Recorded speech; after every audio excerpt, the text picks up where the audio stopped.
نحمد ونصلي على رسوله الكريم اما بعد فاعوذ باللہ من الشیطان الرجیم بسم اللہ الرحمن الرحیم۔ جیسا کہ شعبان کا مہینہ چل رہا ہے، اس سلسلے میں الحمدللہ ہم نے کافی باتیں پہلے کی ہیں، 1 2 3 کلپ میں گزر چکی ہیں، اور ایک بار پھر میں آپ کے سامنے 1 2 باتیں پیش کروں گا۔ اس میں سب سے پہلی بات یہ ہے کہ یہ شعبان معظم کا مہینہ آپ علیہ الصلاۃ والسلام کو مہینہ ہے، جیسا کہ میں نے پہلے بھی ذکر کیا ہے کہ رجب المرجب اللہ تبارک و تعالیٰ کا مہینہ ہے، شعبان آپ علیہ الصلاۃ والسلام کا مہینہ ہے، اور رمضان المبارک یہ اس امت کا مہینہ ہے۔ تو اللہ تبارک و تعالیٰ نے 4 میں سے ایک کو آپ علیہ الصلاۃ والسلام کے لیے چنا ہے۔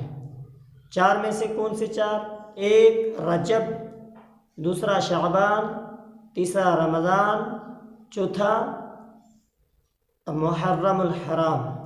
ان 4 میں سے اللہ تبارک و تعالیٰ نے شعبان المعظم کو آپ علیہ الصلاۃ والسلام کے لیے مقرر کیا۔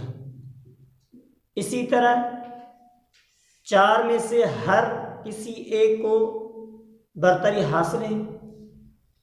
تو اسی طرح جیسا کہ 4 مہینوں میں سے ایک مہینے کو اللہ تبارک و تعالیٰ نے آپ علیہ الصلاۃ والسلام کے لیے برتری حاصل کی ہے۔ دوسرے نمبر پہ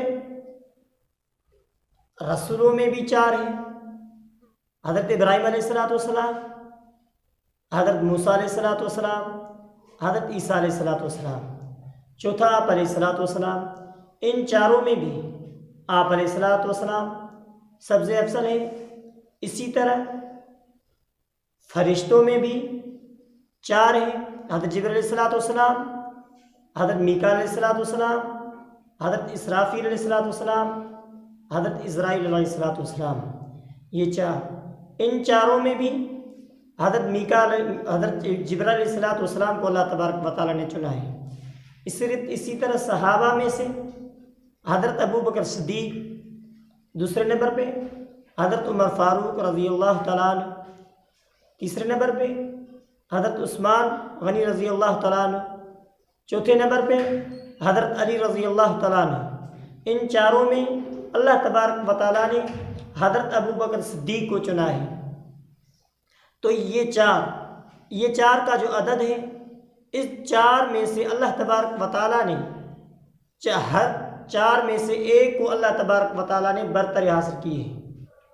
تو فضیلت کے اعتبار سے ایک مہینے میں جو اللہ تبارک و تعالیٰ نے جس کو چنا ہے وہ شعبان المعظم، 4 مہینوں میں سے ایک مہینے کو خاص شعبان المعظم کو آپ علیہ الصلاۃ والسلام کے لیے چنا گیا ہے۔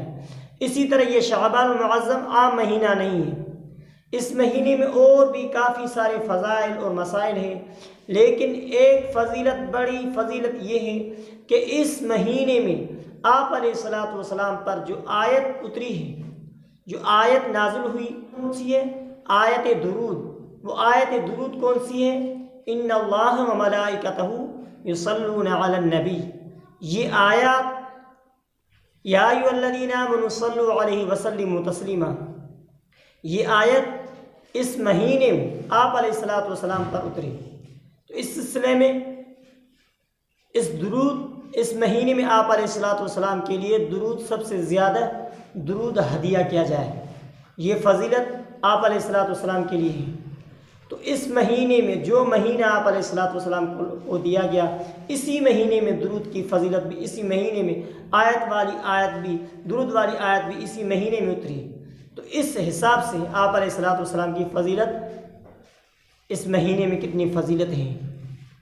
تو درود کی عام فضیلت نہیں ہے، یہ درود ایسا ویسا نہیں ہے، یہ درود وہ ہے جیسا کہ ہر عبادت کا ایک مغز ہوتا ہے، سر ہوتا ہے، سر۔ تو اس سلسلے میں مثلا کسی بندے نے نماز پڑھی، نماز کے بعد اس نے دعا تو مانگی لیکن دعا میں درود نہیں پڑھا، تو الدعاء مخ العباد ہے، ہر عبادت کا مغز ہوتا ہے، تو سر ہوتا ہے۔ جس طرح سر کسی چیز کا سر نہیں، وہ چیز وجود اس کا ایسا سمجھو وجود ہی نہیں۔ اسی طرح اس سلسلے میں دعا قبول تب ہوگی جب اس دعا میں اللہ کی تعریف کے بعد اس دعا میں درود پاک ہوگا۔